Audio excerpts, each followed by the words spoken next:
Le réveil en douce.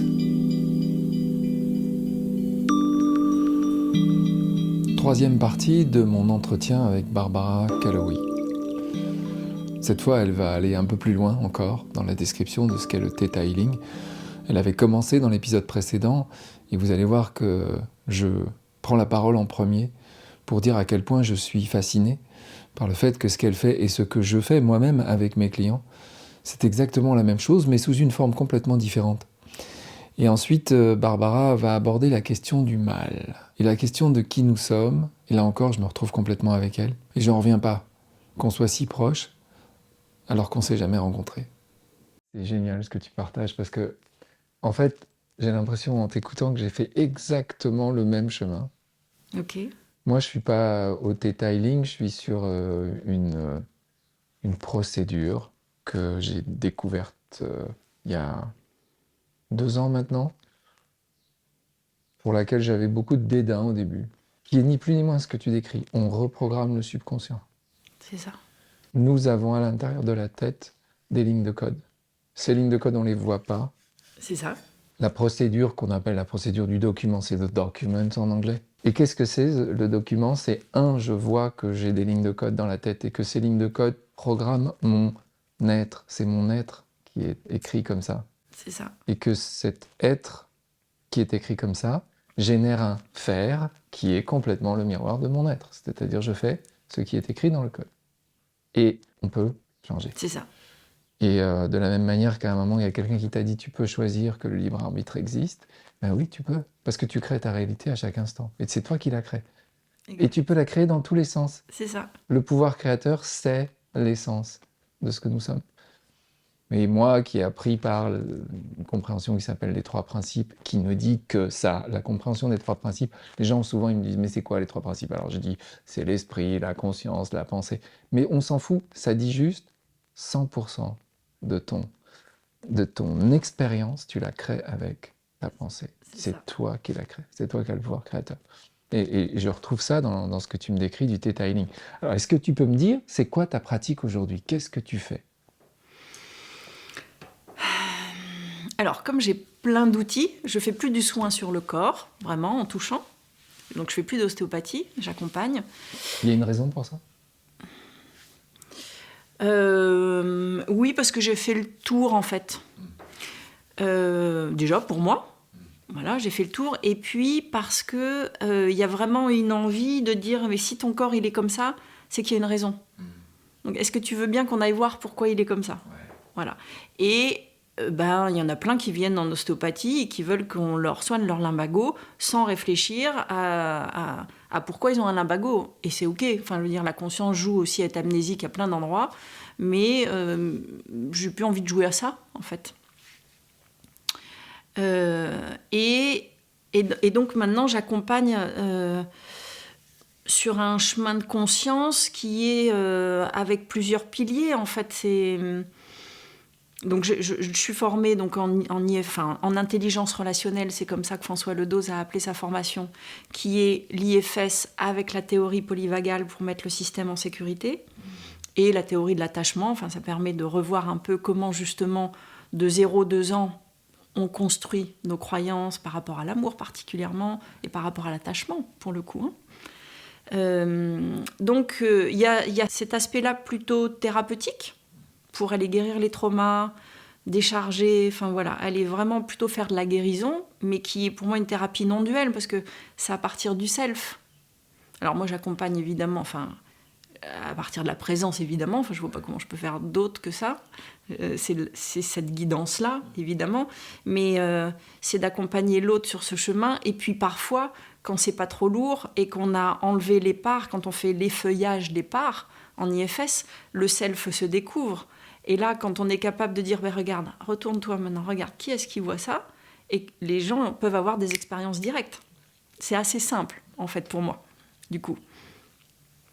Donc ça peut passer par, d'abord, on fait de la thérapie, et puis si le moment est propice, quand le fruit est mûr, je vois que le fruit est mûr, et hop, j'accompagne au retournement de la conscience.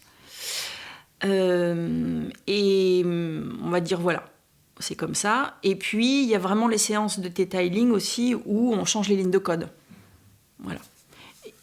Et vraiment, quand je suis en one-one, si on tombe sur un traumatisme, je peux arrêter le Theta Healing, mettre beaucoup plus de douceur et repartir en IFS s'il faut. Enfin, voilà. Bon, là, après, évidemment, la présence fait ce qu'elle veut.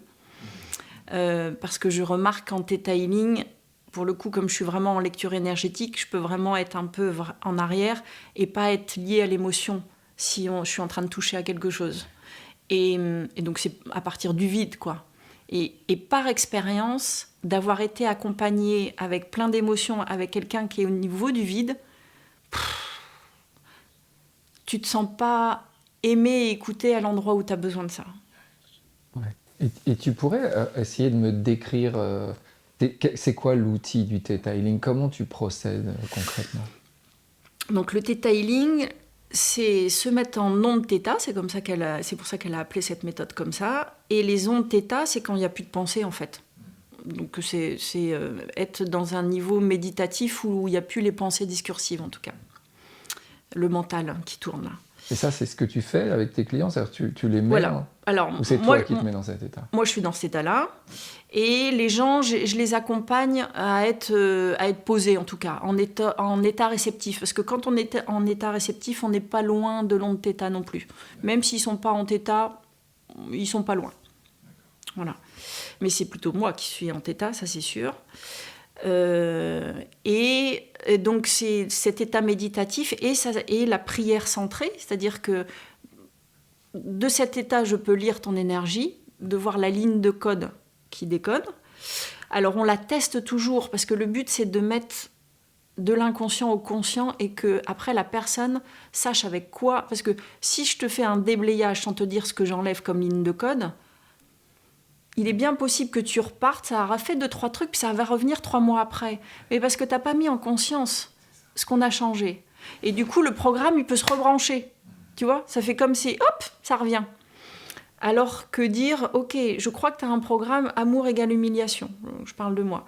Tu peux tester avec ton corps, donc on teste en kinésio. Ah oui, dis donc, j'ai ça comme programme, amour, humiliation. Oh, mais alors c'est pour ça que, mise en conscience de tous les schémas, de tout ce qui s'est passé depuis le début. Quand tu dis « je teste en kinésio », qu'est-ce que ça veut dire? Alors, est-ce que tu connais la kinésiologie? Non. C'est un test musculaire. D'accord. On part du principe que ton corps connaît la vérité. Ouais. Donc, tu fais... je vais le faire avec les doigts. Ouais. Parce que si je me lève, je Ouais, fais... tu vas taper dans le Alors, micro. c'est un test en kinésio, c'est les doigts. Donc, tu fais ça. Et normalement, je le fais avec toi, par exemple. Je te dis « serre fort ». Voilà, toi, tu as juste à serrer fort. Et on va tester ton oui et ton non. Donc, je suis fort, ça tient. Ok, donc tu dis oui, ça tient. Tu dis non, ça tient plus. Ah, ok, on a le oui, le non. Voilà. L'amour et humiliation, non. Ah, merci, ça y est plus. L'amour et respect, ah, ça tient. Ça y est, elle y est, cette ligne de code. Voilà. Donc, soit on le fait avec un test avec les doigts, soit, quand je suis en visio, je demande aux gens de faire le pendule, c'est-à-dire ils se mettent debout. Et puis, voilà, on ferme les yeux, je m'appelle Barbara, oui, non, et le corps, le oui en général va devant, et le non, je vais derrière. C'est le corps pendule. Donc, moi, quand on commence par une croyance, et puis on fait tester, et puis après, je ne fais pas tester pendant 1 heure, parce que sinon, ils font que ça. Donc, on déblaye et on voit si à la fin, on est parti sur une croyance, on déblaye autour, est-ce que la croyance est passée, oui, non. Voilà.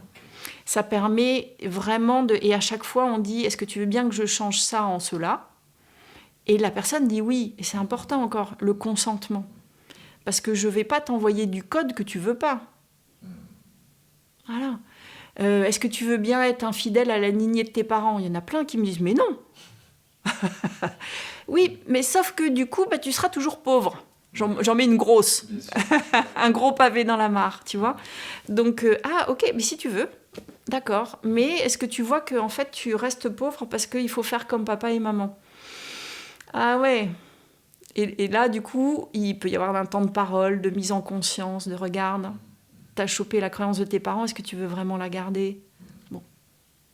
Voilà. Après, ça se fait tout seul. Tu vois. Mais donc c'est une lecture énergétique et ensuite, évidemment, l'ego ne change pas son propre système.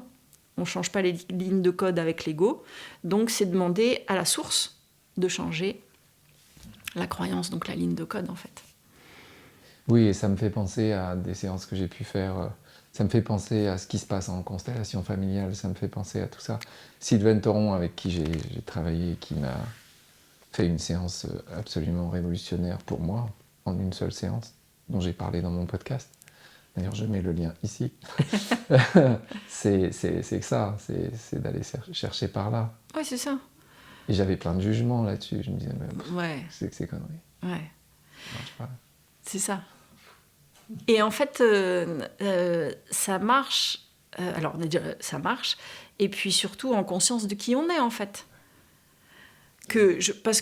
Pourquoi ça marche ? Parce que je sais que n'importe qui en face de moi, c'est de la lumière pure. J'ai aucun doute que tu es l'amour, que nous sommes l'amour et que nous sommes un. Il n'y a plus aucun doute là-dessus. Je sais que nous sommes exactement la même chose. Et que juste, ce qui fait Liv, c'est un système de croyance. Et donc, ça ne me pose aucun problème de changer ton système de croyance, puisque je sais que de toute façon, tu es Dieu derrière. Tu es l'amour. Et c'est là où ça marche aussi. Beaucoup mieux que si j'ai un petit doute quand même. Hein, tu serais quand même peut-être un petit salopard. Jugement. Donc, si je viens avec un jugement, ça ne va pas marcher. Ou ça va marcher à moitié. Tu vois, parce qu'il y aura toujours un petit doute il n'est pas complètement amour, quand même, celui-là. Hein. Mais tout le monde, le pire des salopards, est amour. Alors ça, c'est une expérience, ça me vient, mais pas besoin de la raconter, mais ça peut être chouette, quand même. Ça peut être chouette. En fait, il y a un ancien ami, un copain, bref, que je n'avais pas vu depuis 10 ans, m'appelle, et qui veut qu'on se revoie, qu'on aille boire un coup et tout ça. Okay. Et à l'intérieur, ça le fait pas, quoi. Mais il insiste. Il insiste. Et du coup, je borde le truc en disant, OK, on peut se voir, on déjeune entre midi et 2. Comme je finissais de travailler à midi, je reprenais à 14h. C'était bien bordé, on avait que 2 heures. Et il arrivait ce que je pressentais, c'est qu'il s'est présenté comme le plus grand salopard qui existe au monde. Et l'univers m'a servi sur un plateau tous les jugements que je pouvais avoir sur les hommes en particulier, évidemment. Une force de jugement. Et c'était vraiment l'époque où je plantais des graines de voir, de dire à l'esprit, fais-moi voir l'amour, je le vois pas. Vraiment, je plantais des graines tous les jours. Et là, j'étais tellement en colère de ce que je voyais, du salopard qui était en face de moi. Vraiment, il était en train de me parler et j'ai prié en disant, montre-moi l'amour, là, je le vois pas. Vraiment, mais avec la puissance de la colère. Donc, une sacrée puissance. Et là, en fait, le décor du restaurant est tombé. Inception, tu sais ? Ouais. Le décor du resto est tombé. Son décor à lui est tombé. Et j'ai vu les yeux du Christ en face de moi. Au niveau énergétique, ça m'a ébranlé. Et surtout, lui, ça l'a ébranlé aussi parce que c'était une puissance. Il n'a pas fini de manger. En fait, il ne pouvait plus couper sa viande, tellement il tremblait. Donc lui, ça a eu un impact sur lui. Je ne sais pas après ce que ça a fait, mais... Et ben, j'ai vu le Christ dans le plus grand salopard qui existait pour moi dans cette vie-là. Énorme. Et ben, tu sais quoi ? Je suis rentrée en colère. Tu voulais pas voir le Christ ? Non ! Je lui dis, t'as pas le droit de me montrer ça. Je disais à Dieu, t'as pas le droit de me montrer le Christ chez lui. T'as pas le droit. Pendant 3 jours, j'étais en colère. Parce que ça voulait dire quoi ? Ça voulait dire que tous ceux qui m'avaient abusé, tous ceux qui m'avaient maltraité, oui, et maltraité, ils étaient le Christ aussi. Ça, c'était insupportable pour mon système, tu sais. Donc, en fait, elle est importante, cette histoire. Parce qu'on s'accroche à ça. C'est-à-dire qu'à cet endroit-là, c'est OK. D'accord. C'est pas ce que je crois. Le diable n'existe pas. En tout cas... c'est juste un endroit où ça manque de lumière. Mais il n'y a pas des salopards et des bons, quoi. Ou, évidemment en mode femme aussi. Hein. Mais... Et ça, oui, c'est sûr. Pendant 3 jours, j'ai tellement été en colère. Je ne voulais pas voir la vérité. Hein. Et tu vois, il y a des freins à l'éveil. Ça fait partie d'un frein à l'éveil. C'est que, est-ce qu'on est prêt à voir la vérité ? Merci encore Barbara, on va se retrouver pour la dernière partie de l'entretien la semaine prochaine. Et cette fois, on va parler d'une chose qui fâche. En l'occurrence, on va parler d'argent. Jeudi prochain, c'est le premier webinaire du mois de la communauté francophone des 3 principes. On se retrouve à 18h. C'est toujours aussi gratuit et je t'invite vraiment à venir nous rejoindre. On va à nouveau regarder une vidéo de Sydney Banks et discuter autour de ce qu'on aura appris. Et puis, je voudrais annoncer 2 retraites que j'organise. La première à Pau, du 15 au 18 août, avec Jean-Marc Langron, autour du concept de clarification. Les informations vont bientôt arriver. Il y a 8 places. Et si tu es déjà intéressé rien qu'à m'entendre en parler, tu peux m'envoyer un message à leréveillandouce@gmail.com. Et même chose pour la deuxième retraite du 22 au 26 août. Et cette fois, ce sera à la Tribu de Lavaux avec Ludovic Fontaine. Ludovic avec qui j'ai déjà organisé une retraite au mois de janvier dernier. Guettez les infos, elles ne vont pas tarder.